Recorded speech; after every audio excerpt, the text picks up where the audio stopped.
नमस्कार मेरे नौजवान साथियों, कैसे हैं आप सभी लोग। आशा और उम्मीद करता हूं कि सभी स्वस्थ होंगे, मस्त होंगे, अपनों के साथ तो जरूर होंगे। इस सेशन में आपको देखने को मिलेगा, बिल्कुल आप थंबनेल पर जो चीज देख रहे होंगे उसको देखकर एक बार थोड़ी सी हंसी भी आई होगी और एक बार थोड़ा सा विचार जरूर आया होगा कि ये क्या, कि 150 नंबर वाला फिजिकल देगा और 200 नंबर वाला भी रह जाएगा, हो जाएगा बाहर। चलते हैं इस फेनोमेनन को समझने की कोशिश करते हैं, ऐसा क्यों है, क्योंकि आपको एक एक चीज के बारे में पता होना चाहिए। कल मैंने एक इवेंट किया था, उस इवेंट के माध्यम से ये बात चली थी आयु को लेकर कि भैया बात ऐसी है कि एज में 1 साल का रिलैक्सेशन दिया गया है, जबकि कार्मिक विभाग के अनुसार 3 से 4 साल का एज रिलैक्सेशन होना चाहिए था, जो नहीं दिया गया है। तो इससे क्या होगा, जिनकी कि कोरोना के बाद जो वैकेंसी नहीं आई है, कोरोना के बाद जो चीजें चल रही है, उसके बाद आपको स्टेप बाय स्टेप सारी चीजें देखनी थी। ठीक है, कैसे चीजें हो रही है। 3-4 साल से कोई वैकेंसी नहीं है, तो उस समय जो बच्चा कोरोना में या कोरोना के बाद जो है वो अधिकतम आयु कांड परीक्षा से बाहर हो गया, तो उसे इस बार मौका मिलना चाहिए था। ये बात कल थी। तो आपको एक एक चीज को नोटिफिकेशन से पढ़ना होगा, एक एक चीज को समझना होगा, क्योंकि कंपटीशन का जमाना है और कंपटीशन हमें यह सिखाता है कि अगर आप नहीं करेंगे तो दूसरा करेगा। तो आपको अच्छे और बेहतरीन तरीके से चीजों को समेट कर रखना है। अब देखिए यहाँ पर क्या है, जैसा कि आप देख पा रहे हैं कि 150 वाला देगा फिजिकल और 200 वाला होगा बाहर।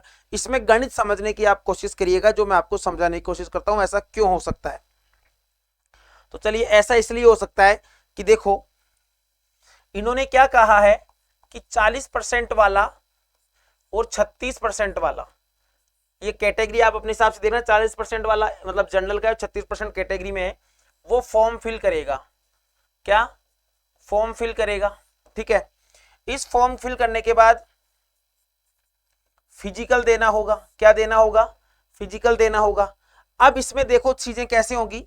फिजिकल में मान लो आपके नंबर आ रहे हैं 200, ठीक है, आप 15 गुणा में तो शामिल हैं। किसमें शामिल है? आप 15 गुणा में तो क्या हो जाएंगे, 15 गुणा में तो आप शामिल हो जाएंगे। परंतु अगर आपका फिजिकल क्लियर नहीं होता है और इसके क्या है, नंबर भी नहीं है, तो इस बार क्या है कि फॉर्म तो 40% वालों को भरवाया जा रहा है, परंतु 15 गुणा जो विद्यार्थी हैं, 15 गुणा उन्हीं को ही फिजिकल कॉल होगा। उन्हीं को क्या होगा? फिजिकल कॉल होगा। और उनमें से जो पास होगा वही रिटन एग्जाम देगा। वही क्या देगा? रिटन एग्जाम देगा। जैसे कि समझिए, मान लो अब 15 गुणा भी कैसे, मान लो जयपुर है, जयपुर से 500 सीट आई, 500 में से 100 सीट है जो जनरल की आई, तो 100 का 15 गुणा यानी कि 1500 विद्यार्थी, 1500 विद्यार्थी ही काय के लिए एलिजिबल होंगे? 1500 विद्यार्थी ही फिजिकल के लिए एलिजिबल होंगे। तो यहां पर बात यही आ रही है कि आपने फॉर्म तो 40% से ऊपर वाले सबके भरवाए। उसका रीजन ये है कि अगर वो फॉर्म अभी 15 गुणा के भरवाते, तो मान लो फिर अगर मान लो कोई एलिजिबल नहीं है, किसी के पास क्या है, किसी के पास क्या नहीं है, तो 40% भरने के बाद उनके पास एक डाटा आएगा। उस डाटा के हिसाब से वो 15 गुणा अभ्यर्थियों को क्या कर लेंगे, चयन कर लेंगे। तो देखो, परीक्षा का पैटर्न आप सबको पहले पता ही है। इस बार पहले क्या करवा दिया गया है, फिजिकल, और फिजिकल के नंबर नहीं है।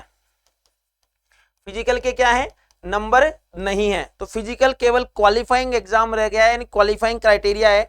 आपको फिजिकल पास करने वाला वही 5 किलोमीटर 25 मिनट में, वो कैटेगरी आपको यहां पर अच्छे से याद रखनी है। तो आपको एक एक चीज को समेट लो। तो यानी कि यहां से बात निकल कर ये आ रही है कि फिजिकल में आपके वैसे नंबर कितने ही ज्यादा हो, ठीक है, तो आप अगर फिजिकल फिट नहीं है तो आप ज्यादा नंबर लाते हुए भी क्या हो जाएंगे, डिस्क्वालीफाई हो जाएंगे। आपके ज्यादा नंबर लाने का कोई औचित्य वहां पर निकलेगा नहीं। या आपके नंबर ज्यादा हैं पर आप देखो, यहां पर बहुत सारी चीजें होंगी। जैसे मान लो आपके नंबर ज्यादा हैं पर अगर आपकी अधिकतम सीमा क्रॉस हो चुकी है, तो वो आपके नंबर पुलिस की वैकेंसी के लिए किसी काम के नहीं है। मान लो किसी विद्यार्थी के 170 नंबर हैं और उसकी आयु कम है और 200 वाले की आयु ज्यादा है, तो कम वाले का 15 गुणा में शामिल हो जाएगा, क्योंकि 200 वाला तो फॉर्म भरने के बाद उसको वैसे हटा दिया जाएगा उसकी डेट ऑफ बर्थ के हिसाब से। तो बिल्कुल आपको आश्वस्त रहना है। क्लासें आपके लिए प्रॉपर तरीके से लगा दी गई हैं। सोमवार से आपकी क्लासें प्रॉपर तरीके से चलने वाली हैं, तो चिंता करने की कोई आवश्यकता नहीं है। तो साथियों, ऐसी चीजों के लिए जो भी ऐसा कोई इवेंट होगा, हम आपको टाइम टू टाइम अपडेट करते रहेंगे। हंसते खेलते मुस्कुराते रहें, स्वस्थ रहें, मस्त रहें, अपनों के साथ रहें। धन्यवाद साथियों।